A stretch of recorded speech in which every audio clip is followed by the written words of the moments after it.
umwana atangira kuba ikihebe muri buriya buryo nose umwana w'umunyarwanda aba ari mu ishuri bariya bo barara muri ruhurura bariya bo barya ibyajugunywe muri puberi bakanywa kore bakanywa ibiyobyabwenge ni ukuvuga ngo ubu nta na kimwe kukwica ni nko kureba gutyo we ashatse ni ukuboko kangana kuriya uzaba azasumuta hari akigeze kumugurukana ikabeza agiye kubakoraho inkuru y'umuntu ni iki eske iyi soul iregisita nubwo idafatika hari ahijya hari ahiva that is the case munava ko ari esprit nyine ubwo ko ari ikintu kiri aho iyi esprit rero kigutoroka iyo kibongeze iyo buba buhari kuko n'ubundi leta iyo yafashe yashyira mu mabanki ikikora ni ukugurisha bondi zizanye nyine kuko uko mbyumva kuzuza requirements ukayabona ntabwo ari ukuvuga ngo nimuze muyafate nyine kuko uko mbyumva you can see infra yacu uyu munsi twita itariki 30 z'ukwezi kwa 12 hasigaye umunsi umwe kugira ngo uyu mwaka turangize. Uyu mwaka ari umwaka mubi cyane, muzirikane ko ari umwaka abantu benshi bari bategereje n'ubwuzu bwinshi cyane, kuko vision 2020 twese kwa tuyitegereje kugera muri 2020 byari sawa.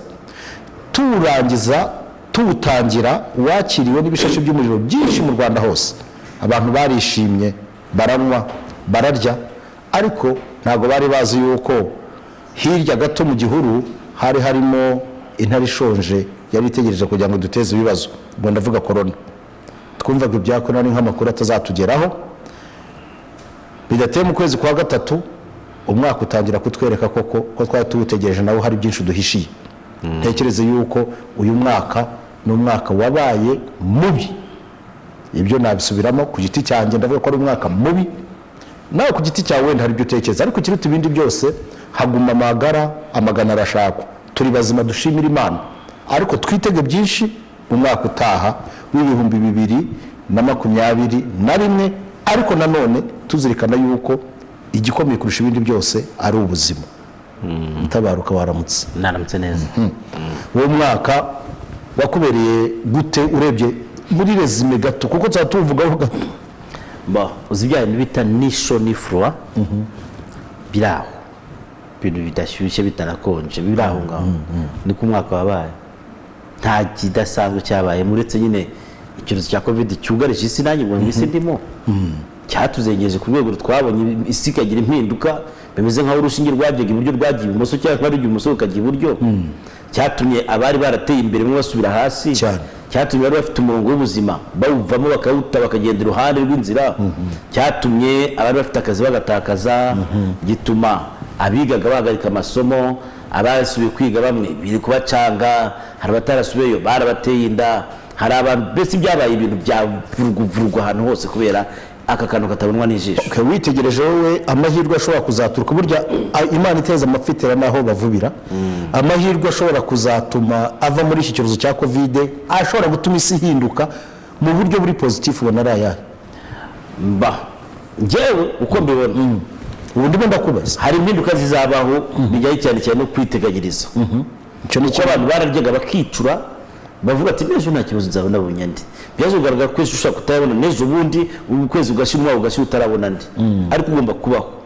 Abantu byanze bikunze batangira kurya bazigama, kurya babara. Ikindi hari impinduka zizabaho mu bintu by'akazi, imikorere y'akazi. Byaragaragaye ko muri covid ama office menshi bagiye bagabanya abakozi, bimwe bigakorwa mu buryo bw'ikoranabuhanga. Bigaragara ko rero ibyo koranabuhanga hari abazarikomeza, bityo babakozi bagomba kuza gukora muri umwanya w'ibikorwa n'ikoranabuhanga bazabura akazi burundu. Icyo cyo kizabaho. Ikindi leta nyinshi na leta y'u Rwanda irimo zashyizeho ibigega nzahura bukungu. Ayo mafaranga azateranya abantu na za leta, niko njye mbyumva. Uti gute?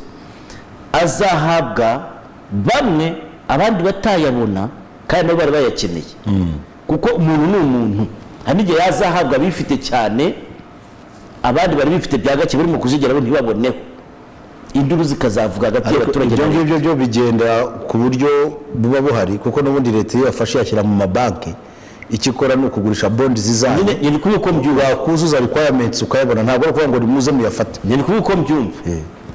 Ikindi hazabaho ibihe bikomeye byo kwigisha abana mu mashuri bakabakura muri sisiteme z'ubushomeri bari bafite bwo mu bwonko bakabasubiza ku murongo bagatangira kwiga uko bikwiriye. Icyo kintu kizabaho byanze bikunze.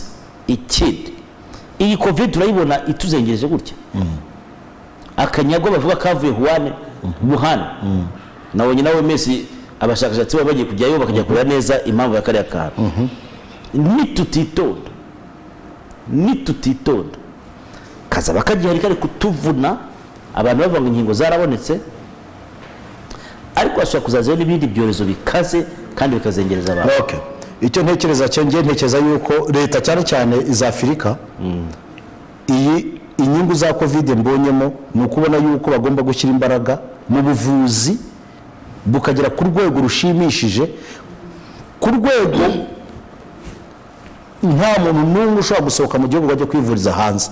Ni ukuvuga ngo ibyo ngibyo nateza ko covid izatuma sisiteme zacu z'ubuvuzi ntabwo zongera kumera uko zari zimeze. Ndatekereza yuko zizarushaho kugirwa nziza no kugira ubushobozi bushobora guhangana n'ibibazo, hatabayeho gutekereza yuko hari uwagenda agatekerwa indege akajya kwivuza hanze. Hari ikindi cyakazabaho, uburezi. Ndatekereza yuko igihe kigeze kugira ngo buvugururwe buhuzwe cyane cyane n'ikoranabuhanga, cyane cyane ibijyanye no kwiga hakoreshejwe iyakure, sibyo, distance learning, ndetse ku buryo n'igihe gishobora kugera ku buryo internet iramutse igeze mu rugo ahantu hose abana bashobora no kwiga batandukanye batiriwe bagira ikibazo cyo kuba bakwideplasa. Ibyo twagiye tubona kaminuza nyinshi zo muri Amerika aho abanyeshuri batashye bari mu Rwanda ariko bakiga kandi bagakora n'ibizamini, no mu Bushinwa même chose. So ndatekereza yuko covid hari byaduteje ibibazo byinshi, ariko yatumye dufunguka no mu mutwe gutekereza yuko hari ikindi twakora kirengeje cyangwa se mu bundi buryo twadusanzwe tudakoresha. Hari ikindi kintu event 21 umwaka wa 2020 uzagaragaza leta zitandukanye zagiye zibeshya abaturage ko bari bagutera imbere, ugasanga leta z'ibyo bihugu kuru zidashobora guhangana n'iyi covid mu ngamba zayo yafata, haba mu byemezo haba no mu bikoresho. Hari ibihugu byinshi cyane bikennye abaturage bajegeye bagatuma kubabwira ati nta na covid iba hano. Icyo kintu abaturage bazabivumbura ko babeshwe. Ikindi, iyi covid izasiga umubare munini w'abasaza n'abakecuru bapfuye, cyane cyane mu bihugu byateye imbere. Kuko nibyo turi kubonayo cyane. Kuko bya bihugu bisanzwe bifite n'abasaza n'abakecuru, nuko burya batabigaragazaga, baba mu bigo byagenewe abasaza n'abakecuru. Abantu bashobora guha amakuru nyayo nibagiye abanyarwanda bagenda hanze bazi ko bagiye muri telepromise, ubutaka bw'isezerano, yazajya agasanga akazi afite nako koza abakecuru bari mu bigo. Alright, aho ngaho rero ni ikibazo gikomereye isi, kuko bazasanga isi ituye n'abandi babidishyi. Urabyuka ngo yankanyaga mwidishyi, niba abantu bakiri bato batazi gufata ibyemezo, batazi no kugira abagira inama, bakajya bafata ibyemezo bihubukiyeho, bakamera nk'abarya bidishyi bambaye uruhu rw'igikoko, bakavuga ati umwami akarwambara, bakajya basubiramo ibyo yavuze gusa ngo urankanyaga mwidishyi, urankanyaga mwidishyi, ko mpfuye mwidishyi, urapfuye mwidishyi, bakomeza ibyo gusa. Uzaba ureba isi kugiye kumera. Hanyuma nanjye ndashaka kukubaza, barano bagiye kunyandikira ndi guhanura, harano bagiye kunyandikira ko ndi guhanura. Hano rishye uko isi izaba imeze. I Rusizi nta cyumweru kirashira tubonye umuntu wishwe akajugunywa mu Kivu. Nanabikubaje ngo base tuvuge ko hari agaco k'abantu kari kwica abantu. Urampumuriza ngo ati nta bishobora kuba atari byo, ubwo wenda ari ibibazo bindi biba byabaye. Imururu si muri Rusizi na hagaragaye umurima w'umuntu wari wuzuye ibigori, abantu bajyamo baratema byose ku nta n'igiti kimwe gisigaye cy'ikigori bashyira hasi. Yagaragaye mu murima ari kurira avuga ati unsubira inyuma nk'imyaka 3, uruzi kuba ntajyaga ngura akawunga, none ngiye kugura akawunga imyaka 3 nta n'amafaranga mfite. Uri burimo barawutemye barabararika hariya,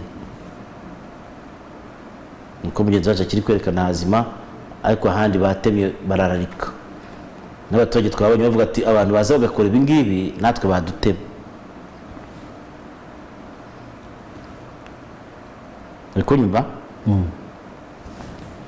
muri kariya gace ejo twavugaga inkuru y'ahantu abantu biyambitse igisirikare, ndacyakoresha biyambitse igisirikare kuko ntabwo nzi niba ari abasirikare cyangwa atari bo, bagiye mu rugo rw'umuntu bakamuboha barangiza bakamwiba kuko ibihumbi 400 birenga, umugore yagiye ati nkurikira abantu bagahita bamwica. Twavuga ko Rusizi kubabyuka tugeze kuvuga Karongi cyagiye ubushize ku bintu byo by'ubugizi bwa nabi bukomoka mu bantu bakubitana amacupa baniga abantu, umugabo yishe umugore we, undi yishe sebukwe, undi yishe nako twarabivuze ejo bundi tunamagana gitifu waho. Urategetse ko Karongi nako Rusizi kwire kugendererwa n'inzego zisumbuyeho? Ntekereza ko harimo abantu ubugome busa nkaho muri bo bwahashyize headquarter cyangwa se ndiri icyicaro cyabo cy'ubugome kikaba mu mitima yabo. Aba ntabwo natinya kubita abambari ba shitani, ntabwo natinya kubita inkozi z'ibibi zo mu rwego rwo hejuru, kuko kuba yashoboye kuba yakototera ibigori akabitema, iyo aza kubona umuntu ari wese uje kumuza ari kumutema. Iyo jambo n'abaturage bari hari barivuze, ari umukecuru bati uyu muntu niba cyasa abantu iyo babonye umuntu bamutema. Ikintu rero kibabaje cyane hano nuko ni hantu hakiri n'urwego rwo hejuru rw'ingengabitekerezo ya jenoside. Ntabwo namenya uyu munsi wa none kuri nyakuri niba uyu muntu yabikoze kubera ishyari, yabikoze kubera ubundi bugome, yabikoze kubera wenda niyo ngengabitekerezo ya jenoside. Igisabwa mbere na mbere nuko hagakwiriye kuba iperereza ryimbitse kugira ngo bamenye ababa bakora ibi bintu, ariko n'abaturage ubwabo hagati yabo bakagerageza kutabikira ibintu nk'ibyo ngibyo, ko kugira ngo umuntu akore ikintu nka kiriya aba yarahereye kera byigamba. Ntabwo ashobora gufatwa n'ibisazi mu gitondo ngo azinduke ngo afate umuhoro ngo agiye gutema ibigori by'umuntu. Hari ibimenyetso bibanziriza iki gikorwa nk'iki ngiki kigayitse.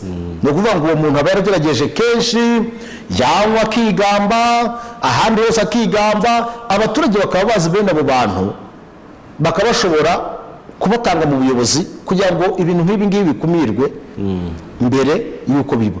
Uyu munsi wa none uyu muntu ntabwo hahombye n'umuturage gusa, no, n'abandi barahombye. Barahombye cyane kuko sibyo. Iki ni igihombo kuri n'ibitunga abantu, ntabwo igihombo kuri bo no ku gihugu. Rero ibi ni ibintu mbona sinzi uburyo nabivugamo, ariko ni ibintu biteye isoni n'agahinda. Ariko umuntu agize amahirwe uyu muntu akaba yafatwa, byanshimisha ngiye kurushaho. Mbona abayobozi b'urwego rw'intara no muri Minaroke bakwiye gukora desante mu baturage b'Iburengerazuba. Ni naho twagiye tubona abantu batema inka ibitsi. Abantu hano rero ibi bintu byose rega bipfira mu kudatangira amakuru ku gihe, cyangwa kuyatanga abayahawe bakayapfusha ubusa.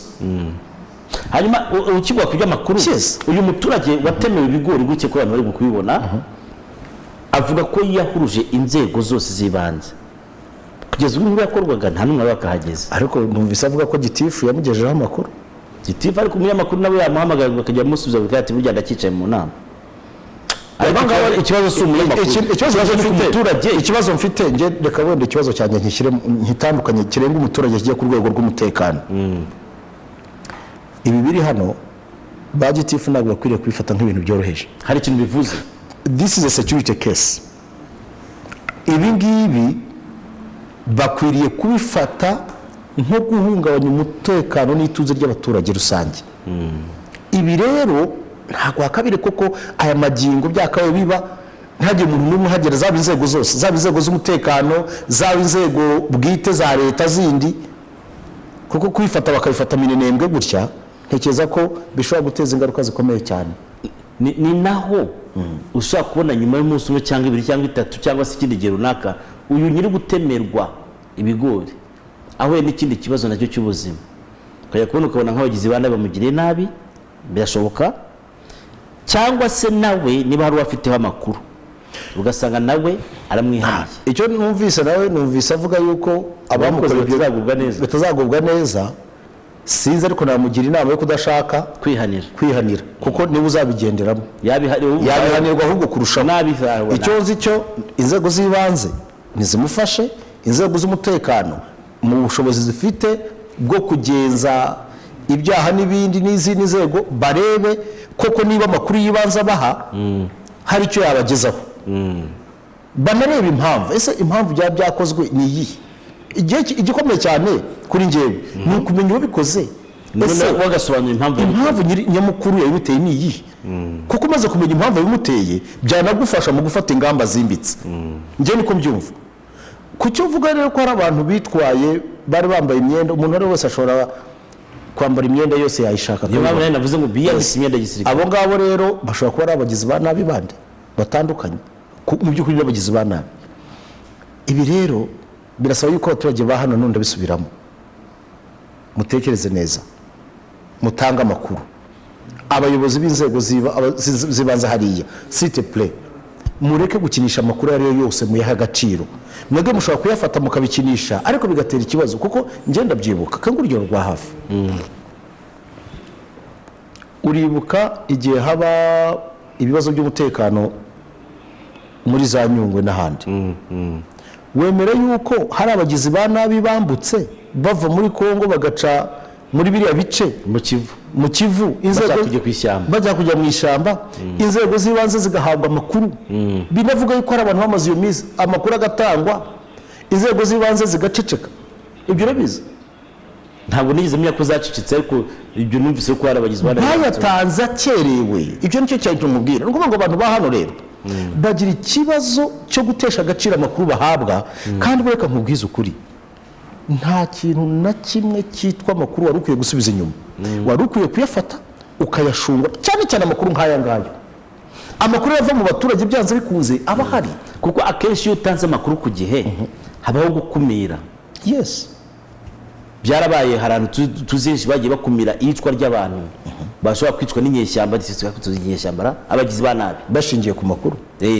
tukamenya ati hano haca abantu badasobanutse, cyangwa se iri joro humvikanye muvoma zidasobanutse. reka tutumikira badutumye, ariko ni ibintu bibabaje.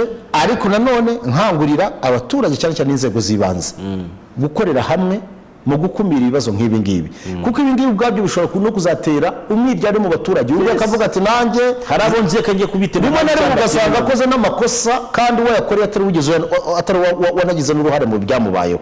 ngibyo rero nguko hari undi mushinga uyu mwaka wa na Jerry Rawlings naho bora muri yakoze ko uyu mwaka ari danger. Tugiye inyuma twasana abandi bategetse benshi barabariye. Mbabarire ntunye. uri kumva? twabonye ko hatanzwe udukingirizo. wanariye shana na nyakwigendera Patrick. Padiri seje wundi rwamujya. Mapadiri wamuriye. hari n'umupadiri mwene wabo wacitse kedi wariye. nta n'undi mupadiri w'Utare nawe utwara warutwaye imodoka nawe ruramurya. dukomeze uyu mwaka nako muri expo n'uyu mwaka n'ubundi muri expo y'uyu mwaka kugeza kuri uyu munota amaze gutanga udukingirizo 260 260. ese biri gutunga gatoki ko abantu barimo gusambana cyane? no, abantu bamenye uburyo bwo kwirinda, nicyo bisobanuye. ni ukuvuga ngo nibigaragara yuko kampanye zakozwe zo gukangurira abantu yuko ibyiza waba umwizerwa, ubwo ni kubashakanye, cyangwa se kuwo mufitanye mukundana mukaba bizigwa ariko mukamuzana status yanyu, bitihise ugakoresha agakingirizo. ntekereza yuko ku bwanjye mbona ari ubukangurambaga bwakozwe. abantu bamenya ko agakingirizo ni ngombwa, batagira n'isoni yo kugahabwa muri expo.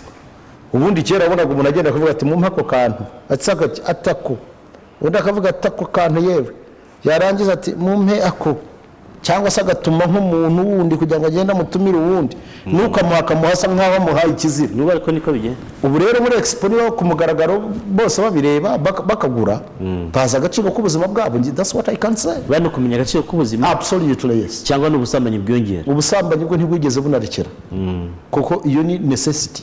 ibyo rwose tuvugisha ukuri, ariko kumenya agaciro k'ubuzima bwabo, icyo nicyo kintu abantu bamenye, no kumva ko atari ikizira.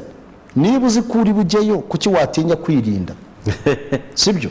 Icyo rero ni ikintu gikomeye cyane, ntekereza yuko abantu twashimira nka SFH kuri ubwo bukangurambaga ikora, bigaragara ko abantu batangiye kubyumva.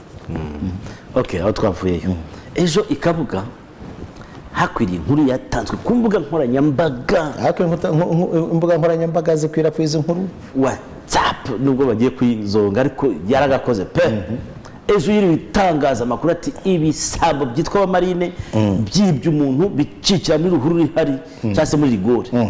Inzego zirahagota bareba ikintu cyose cyatuma zisohokayo ariko biranga. Izi ni inzego zaje birangira inzego zizanye Caterpillar tinga torotoro iteruraho ibintu ikoraho banaho ngo bize kurangira basanzemo akana k'imyaka 14 kicariye ariko ari akajura nako kibereyemo. Hanyuma se histoire yagenze ite? Kuba wambwiye kuzi kubara inkuru, mbarira inkuru nk'umuntu utabisoje. Oya, none se umwana yagezemo gute? Nyine uko bitangira, ndashaka utangira inkuru bien. Uwo munyamahanga burya umunyamahanga se wambwira uko byatangiye. Nyine umunyamahanga agira cyo baramwiba. Umunyamahanga wahe? Wabo bari muri Egypt, mu Misiri. Baramwibye. Bamwibye ikizi amafaranga 600,000. Ariko akaba ari yatsinda ry'abamarine ryamwibye. Bashatse kuryomeka rihungira muri yo. Babaza inzira zose zica hose. Binyibutse bya bindi byeze kuba Nyabugogo. Ibandika jye muri kaherayo. Hari n'ahandi naho ni muri Nyabugogo. Banurije abantu kujya kuzirengereza zibakeba mu maso. Zazifite urwembe. Aha rero nuko byagenze. Biba ngombwa ko bazana Caterpillar ngo yatwikurure. Kuko bavuga ko hari abantu 7 nuko makuru yarabize bashaka kuba bafite n'amafaranga kandi urabona Rwanda rugomba kugira isura nziza mu mahanga. Absolutely. Tuyabambure tuyasubize nyirayo. Birangiza ko yarabara kubikora biriya. Ntabwo mpamya ko ari umunyarwanda babikora. Narabibwiye n'umuntu ngo ayo mafaranga ari umunyarwanda ntabwo babikora. Dukomeze. Babikoze ko ari umunyamahanga kugira tugaragaze isura nziza. Ni byiza ariko birangira abonyemo kana k'imyaka 14 abana ko bagiye bafata irya no hino bemera ko urese afite 10 20 yangahe biba 60 kandi asaba 600 kandi bose n'abana birangira bamusubije ngahe harimo no ko nabonyemo waza muyumbu ariko igihari n'abana rero bateye ibishoboka byose byose bahanga kuvayo pe niba arabuze inzira niba aragize ati bahinze basanga ni kare akana ingufu z'umurengera zakoreshejwe abantu biteguye itaba ariko amakuru mfite ngo afande yifashe ku munwa yavuze ngo bati mana yise nijoro ngo koko ngo mana yanjye ngo ntuyu nguyu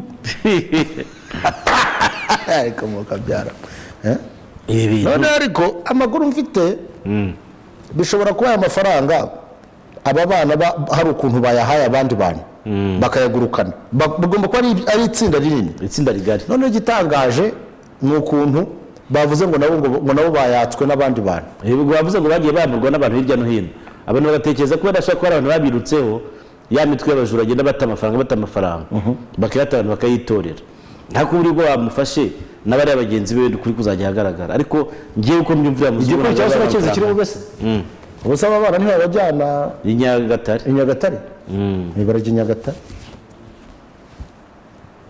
ariko ikibazo cyacu twe kukirangiriza hariya ikabuga ikibazo cy'abamarine ni ikibazo cy'abana cyugarije reka kubyita abamarine gusa ikibazo cy'abana bataye ishuri muri iki gihe cya covid b'inzererezi bahari bateye ubwoba umwana wese uri kujya ku muhanda kuri iki gihe bari kumwita umumarine niko babita ariko aba bana bateye ubwoba bari mu byiciro bitandukanye rero harimo abavukiye hariya muri bya bihuru no muri zo ruhurura bagumamo hari abavuye iwabo mu byaro bakitse ababyeyi barabwiye ngo kubitiye ni ukubiniga bakaba baje kubiniga aho ngaho harimo n'abandi baruvuze bari guta ishuri ubu bananiwe gusubira ku mashuri kubera impamvu zitandukanye zaturutse kuri covid barimo kujyamo nabo hariya aba bana bato bahindutse abajura kuri ubu buryo ndakurahiye bazateza dega zo ku rwego hejuru igihugu oya ibyo ni ikibazo kireba igihugu cyose muri rusange ntabwo ari ikibazo cyoroshye. Abejo nibo bazaba barimo abajura bakomeye kurusha abandi bose, bazaba barimo imitwe y'ibyihebe, kuko ubuzima babamo ntabwo ari ubuzima bukwiriye kubamo umwana atangira kuba icyihebe muri buriya buryo. Nose umwana w'umunyarwanda aba ari mu ishuri, bariya bo barara muri ruhurura, bariya bo barya ibyajugunywe muri puberi, bakanywa kore, bakanywa ibiyobyabwenge. ni ukuvuga ngo ubu nta na kimwe kukwica ni nko kureba gutyo we ashatse ni ukuboko kangana kuriya uzaba azasumuta. Hari akigeze kumugurukana ikabeza agiye kubakoraho inkuru yazakubwira. Ariko mama icyo natuboneye dukunda abantu ba hano, iyo kamenya kuri uko utivana ko gati ntacyo we ngwino twiganirira.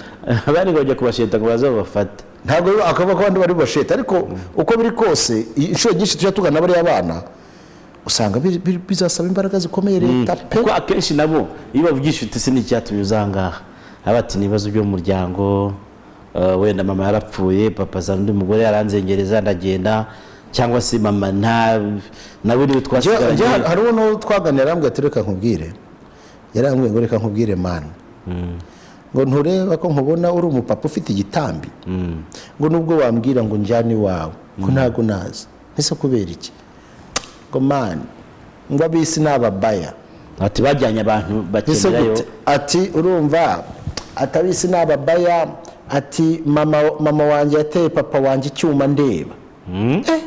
Ntikweri atamaze kumutera icyuma papa ajya kwa muganga, avuyeyo araduta ntitwongera kubana, ngo mama nawe ni ijambo rwose narahagaze abenshi turaganira, ati mama nawe arangije yibera ibiki nuko nguko.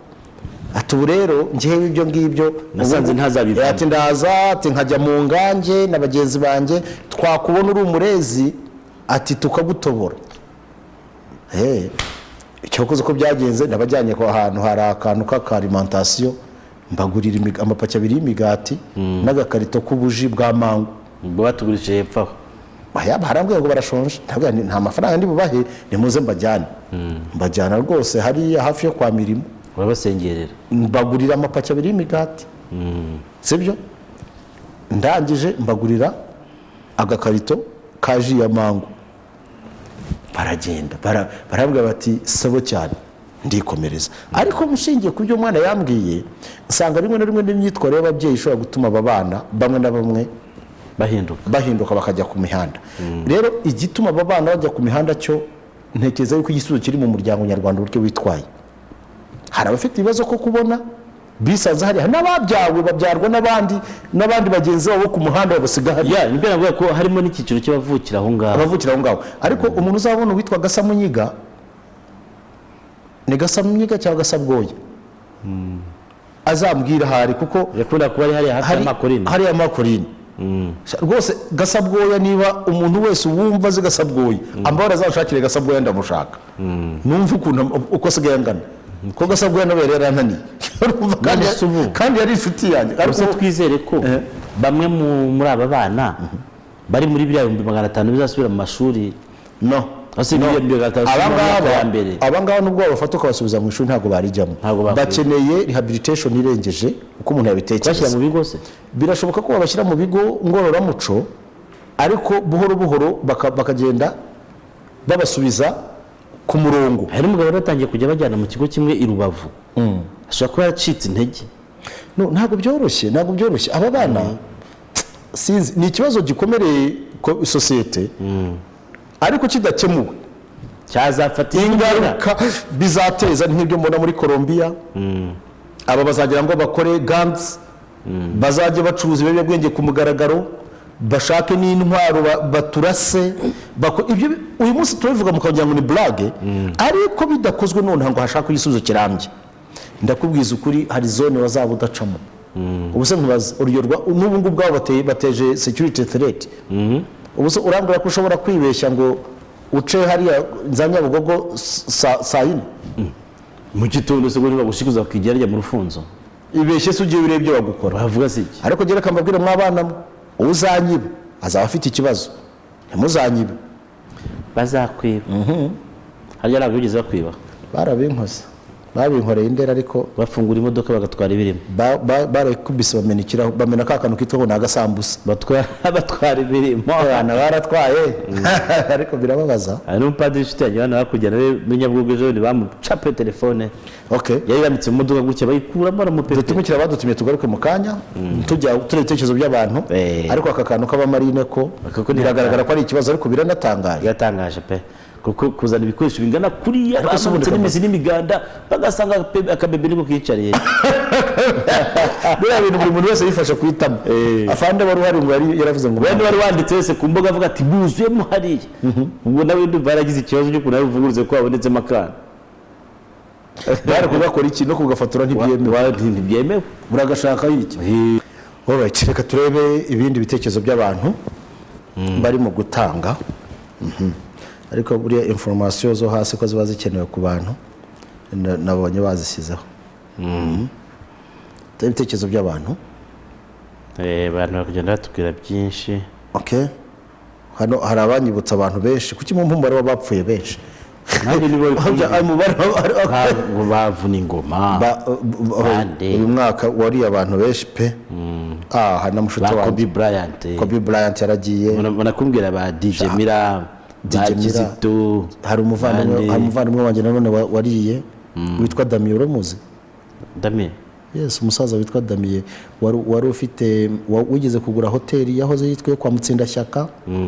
hari umusaza umwe wari ufite n'ibintu by'amabuye y'agaciro za Muhanga urabyibuka tugeze gukora inkuru twaramuriye kandi ngo noneho amakuru yangezeho rwamuriye muri lockdown. birababaje cyane cy'urupfu nacyo ni kibi ariko urupfu rero ngiye ikintu kibazo cyarwo ni kimwe ntago rugira wa mugani ntago rugira peti mbi cyane ibyo n'ukuntu ari urugome kandi nawe ruzakurya naho ariko kuko nta muntu ufite imyaka 200 nta muntu ufite imyaka 150 bivuze ko rwabariye rurarya. ikibazo nuko utamenya igisaru za gukanje ko rwagushyikiriye ntigwarekura ikibi cyarwo rero nirureba ko nibura wari ufite amafaranga wenda wari ufite amaproje utari wagashyira mu bikorwa ufite abantu urihira amashuri ngo uvuge ati reka tugire inkweto no twana ufite inzu bagomba kwegura ngo itazabwira umuryango fati tugende ariko ngiye ntekereza yuko mu by'ukuri covid ikoze ibintu byinshi cyane muri uyu mwaka yisha abantu ariko nkamubaza urupfu rubaho cyane ni ikintu kiri fictif gusa kiraho.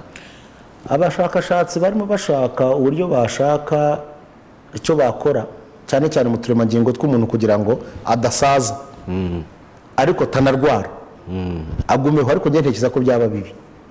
icyambere byatuma abantu baba bagome byatuma abantu barambirwa. icyakabiri ubuzima bwaba useless kuko ubuzima bugira valeur kubera gupfa nyine urupfu rubaho ni ikintu kiri materiel no you die umuntu atuvuga ati Imana uvuga ati Imana mbabarira narwo ruharusha kuvuga ati buretse ibintu nk'ibyo ngibyo icyo twemera cyo nuko umuntu apfa you expire akazajya mu ijuru se. ibijyanye na spirit n'ibijyanye n'umwuka byo intemera yuko umuntu igipfa ku muntu urupfu ni ugutandukana kwa spirit cyangwa se soul ubugingo n'umubiri. icyo tubona gipfa ni iki gikarakasi iyi housing wambaye ituma ugenda ugira locomotion ariko ubugingo buri muri wowe soul iri muri wowe iyo ntishobora gupfa. buriya niyo mpamvu hari abantu benshi bakoze ubushakashatsi bagiye babona esprit z'ababyeyi babo neza ukayibona iragize igahita igenda. ni ukuvuga ngo icyo twemera cyo twemera n'abanyarwanda barabahanga kuko iyo umva ngo bavuga ngo bagiye guterekera ko baterekeraga iki se baterekeraga umuzimu w'umuntu mu kinyarwanda nibyo bisobanuye esprit y'umuntu mu zindi ndimi.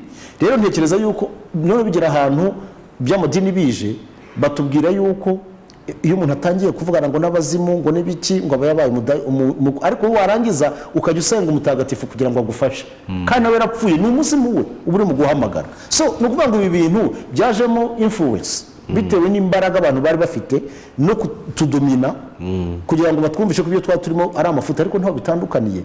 Sincerely speaking, ngenda ndashaka kuzatumira Bamporiki kuko ni umukristo, honorable Bamporiki, umwaka utaha ndashaka kuzamutumira mu isi n'ibihe, tuganire ku buryo bwimbitse ku ijambo ry'Imana, uko turifata nuko twari tubaze, kuko ijambo ry'Imana twari turifite rijyanditse ntabwo twari dufite, ariko ku mutima twari turifite, kuko amategeko yose 10 ya Mose yarubahirizwaga muri community.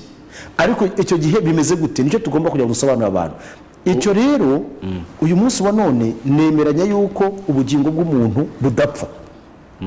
Kuko Mutabaruka wavugaga, ijwi rya Mutabaruka yavugaga, Mutabaruka wavugaga, Mutabaruka watekerezaga, Mutabaruka wagiraga umutima nama, Mutabaruka wagiraga ikintu akagira siziye musansi ikintu kigiye kuba. Tumutandukanye na Mutabaruka ufite umubiri ushobora gukebuka avamo amaraso. None hari inyabubasha kiturimo? Absolutely. Muri make turimo operating system. Ntacyo katsabitega amaso iki kibazo gikubashye kuba ko hari n'ese bavuga ati iyo umuntu apfe finito. No, tukwiye no kugira icyizere. Umuntu ni iki? Agizwe n'ibice bingahe? Ariko ame cyangwa se soul y'umuntu ni iki? Eski soul irexista nubwo idafatika, hari ahijya, hari ahiva. That is the case. Munava ko ari esprit n'ubwo bava ko ari ikintu kiri aho. Iyo esprit rero kigutoroka iyo cyongeze mu iyo esprit rero ahijya niho tugomba gutekereza cyane. Uba kumva ngo ni cya kintu kigutoroka iyo ugeze mu kaga. Mutabaruka, ndashaka nkubwire yuko ibyo ari ibintu tuzaganiraho umwaka utaha, Imana nitugezayo. Uyete mwaramutseho. Reka mbaza nkubwire yuko za nyubako mu cyamunara zisubijwemo, ya nyubako ya Sugira Limited, ya nyubako nini cyane, nge narayisuriye buryo ntabwo nakayisuye. Iriya nyubako nini we, Rwanyonga mpinga nini we. None ikindi ifite ubutaka bunini pe wakubakamo ibindi bintu. Kandi ahantu uzi ko hano hari ubutaka bwa mbere buhenze mu Rwanda, warubizi. Ikindi cya kabiri ifite igikaro wazubaka izi nyubako no hejuru, kuko ifite nivo 3, ariko ushaka kongera izindi nivo nk'3. Iyi nzu rero iteye ubwoba. Tariki 16 izongera gupiganirwa, kuko abaje bose nta batanze igiciro fatizo cyemewe. Ikindi gusura nubwo tariki 2 saa 2 plutôt saa 4 za mu gitondo kugeza saa 11. Cyamunara yayo ikazaba tariki 16 z'ukwezi kwa mbere umwaka wa 2021 ku isaha y'isa 4. Hanyuma ya ntuza nayo ya depo ahantu iri iherereye muri free trade zone, ahitwa ubwo ni ukuvuga iherereye hafi mu cyanya cy'inganda nihiri faze ya kabiri. Aho ngaho ushobora gushyiramo uruganda ubishatse, hejuru ukashyiraho depo kuko ni etage, washaka ukazongeraho n'indi, cyangwa se ukayigira depo yose. Ngibyo ronguko. Ubwo rero muhamagare 0788 30 47 83. Komeza umbwire rero. Mbona tubugana ku musozo se? Turimo turasoza ariko turacyafite iminota yacu. Abantu banabyumve twiyongeje iminota 10 kugira ngo tubuzurize igihe cyane. Mugashyekera ubu aka kanya tubare twuzuye we kwica umutariko uretse gato. Okay, dati bonjour. Arap Moyi wa Kenya nawe rwaramutwaye. Inde Arap Moyi?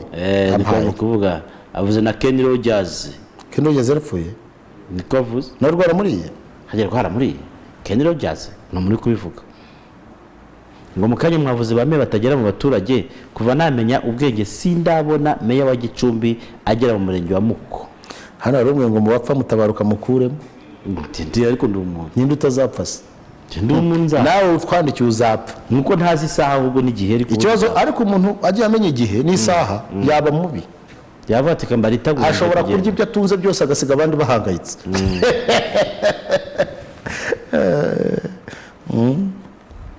Ariko nabonye harimo ababazi igihe babihanuye igihe bazapfira bakaba bakize bakacyandika kikaba.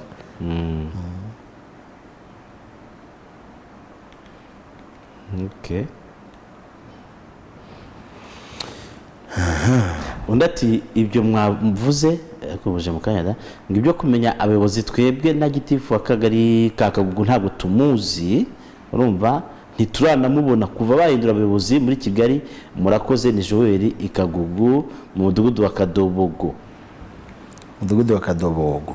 Ni Kadobogo cyane Kadobogo. Simbizi harimo n'amazina akwiriye guhimba. Yashya amasaka. ubwo ni Kadobogo. Okay. Noneho ushobora kukwemerera tukagenda. Hanyuma rero bavandimwe, reka dukomeze twirinde, turinde n'abacu, tumenye yuko bonane izahoraho mu gihe tukiriho. Ndabisubiramo, bonane izahoraho mu gihe tukiriho. Ntitube nk'abantu basa nkaho turi uwo munsi ari wo munsi wa nyuma wacu wo kubaho. Twirinde rero, turinda n'abandi, twirinde house party atemewe, twirinde ibyo twabonye bamwe basindira ku muhanda bagatangira kubyina no kuvuga amahamba. Icyo nababwira cyo, covid iracyahari kandi irica. Kuko nabonye abanyarwanda benshi batinya gupfa. Iyo uvuze ngo covid irandura, bumve ko covid nica. Banikuremo ikintu cyo usanga abantu bose bumva ko ngo kubeshya, politike bana, no gushaka amafaranga. Bashaka se muri covid ko covid ni ikibazo. Ahubwo hari n'umuntu uvuze ati umupasiteri wo muri Nigeria wari warahanuye ko uyu mwaka hazapfamo ibikomerezwa byinshi, wasanga hano kuri. Ahubwo nanjye namwumvise. Akwize no kuvuga ko Imana imubwiye ko bitarenze kwa gatanu uyu mwaka ubu turi gusoza umuti uzaba warabonetse covid zabitakiba. Uravuga ntuza hariya mwita TB Joshua. Yego byose yarabivuze ati ibikomerezwa byo menya yarabibonye. Okay, byarapfuye nyine. Ibyo byarapfuye. Ubwo ni ibyo ngibyo rero cyo nababwira burya no gusenga Imana nawe akawuvamo. Aho kugira ngo bibagore ni mujye iwacu. Yes. Kuri iwacu.iwacu.rawa ibyo mushaka byose mubigure mwitegura. Telefone meza, ibihahwa birimo ibinyobwa bishobora kuzakoresha mu minsi mikuru, n'ibiribwa nabonye kubikomanda byoroshye. Amapisi de rechange ku byuma byanyu mufite mu rugo za computer, izo telefone, izo modoka ibara kuboreyo kandi icyuma gihari aho hose jya ukore uklike gusa wenda asigaye ibintu biza. Murakoze mugira ibihe byiza.